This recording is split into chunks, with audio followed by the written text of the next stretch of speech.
Welcome, guys. This is a slightly different version of Wine Wednesdays we're doing today. We're going to talk a little bit about orange wines or amber wines and do a quick blind tasting. So James, you want to get the difficult to open one open? You got it. We've got our 2021 Amber, which is an orange or amber wine made from Sauvignon Blanc and Viognier. So both green skin grapes. And then we've got a Trader Joe's orange wine here. And it is Grenache Blanc, Grenache Gris, which is technically a red grape, but didn't give that much color. And a little bit of Macabeo, they just call it Macabou in France. We'll see. But let's get into a little blind tasting. We made these fancy glasses so we can't see. But yeah, James, if you want to pour both of them and hand them to me, and I'll see if I can guess which one is ours. With the lovely smell of adhesive from these pretty cool glasses I got. Both these wines smell like adhesive. All right. And then I will... now. I already had no idea. I'm also closing my eyes for some reason.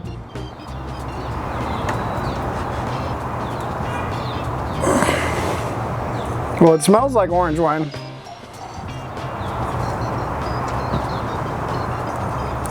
This isn't giving me very strong Three Otters Amber vibes, but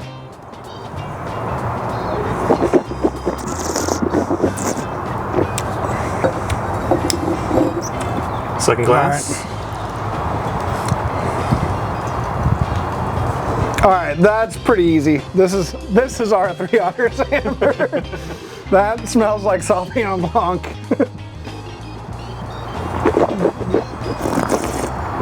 All right, I feel very comfortable that the first one is the French and the second one is ours. Yeah? You're right. All right. You know something about that amber. Yeah, so our amber wine is 50% Sauv Blanc and just has tons of this like peach, nectarine, and a bit of herbaceousness that you find with Sauvignon Blanc. So like fresh cut grass, bell pepper. And I've spent several years with this wine, so at this point it is fairly easy to identify. This, pretty good orange wine, not gonna lie. It's got, like, it comes across, I am not like an expert on Grenache Blanc and Grenache Gris orange wines, but something in this kind of reminded me of some Southern Rhone wines, and those grapes are both from the Southern Rhone.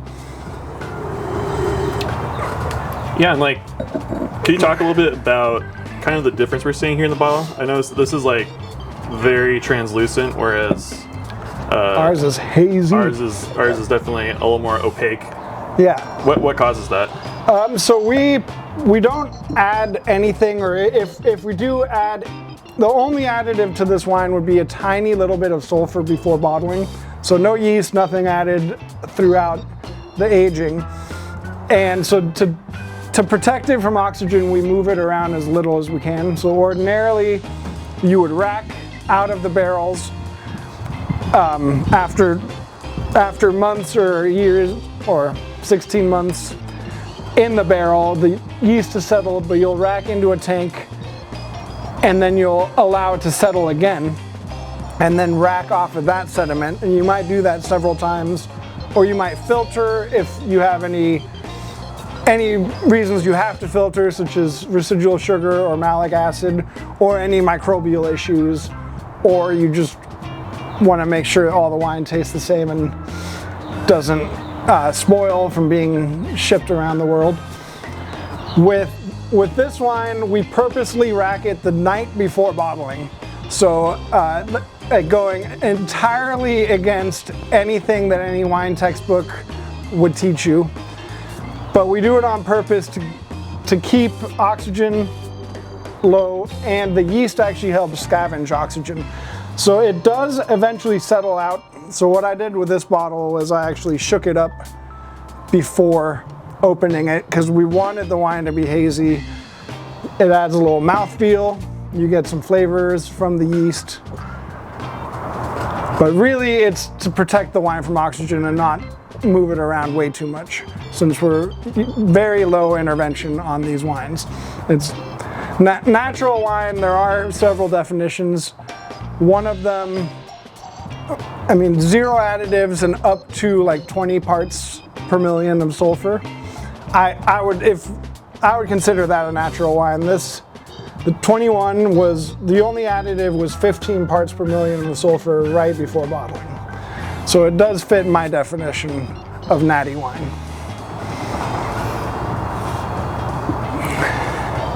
It's funny how green this tastes compared to that. Really? Yeah. Like it smelled like, I wouldn't say this comes across as super green or herbaceous, but after that I was like, wow, Sauvignon Blanc. All right, so what is orange wine and amber wine? They're the same thing. Orange is a newer term for it actually, and it's not orange like the fruit.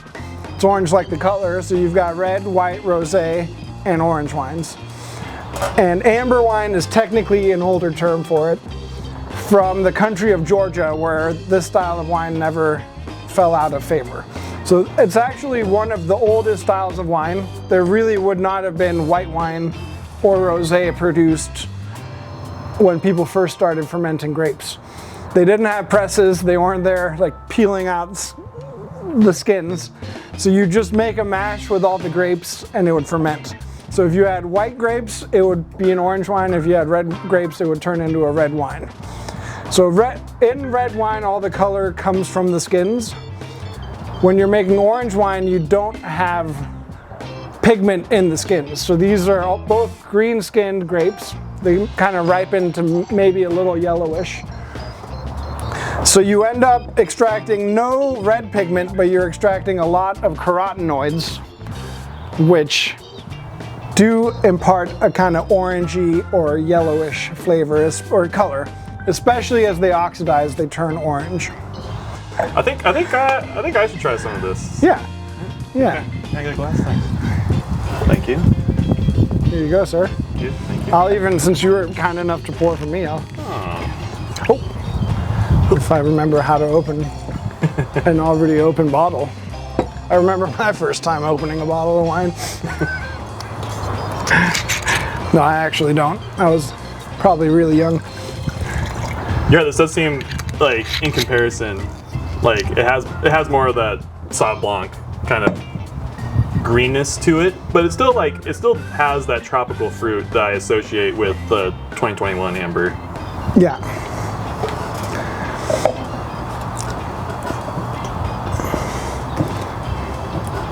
And is beta carotene vitamin A? That's retinol? Which one? Domain. Now I'm blanking. I'd believe you if you told me. Well, retinol is vitamin A. Yeah, and beta carotenes too.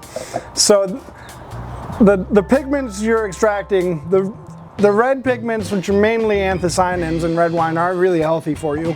They're the pigments in blueberries, red cabbage, strawberries. But there's also carotenoids in red wines, you just don't see them. But here you can see the vitamins you're getting from the wine. And in this one in particular, you see all those suspended yeast and bacterial cells. Those are still viable, some of them. So those are healthy, good gut microbes. So probiotic wine. Oh, strength or health? FDA, don't track us down. That's not an official statement. This is an opinion. Disclaimer.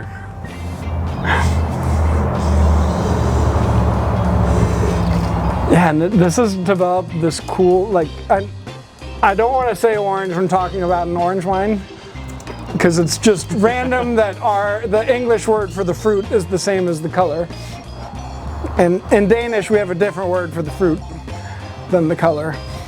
So there you could write orange wine without confusing people. But in the US, we're not supposed to write orange wine on the label because somewhere someone's making wine out of oranges, and they've already reserved the orange wine label.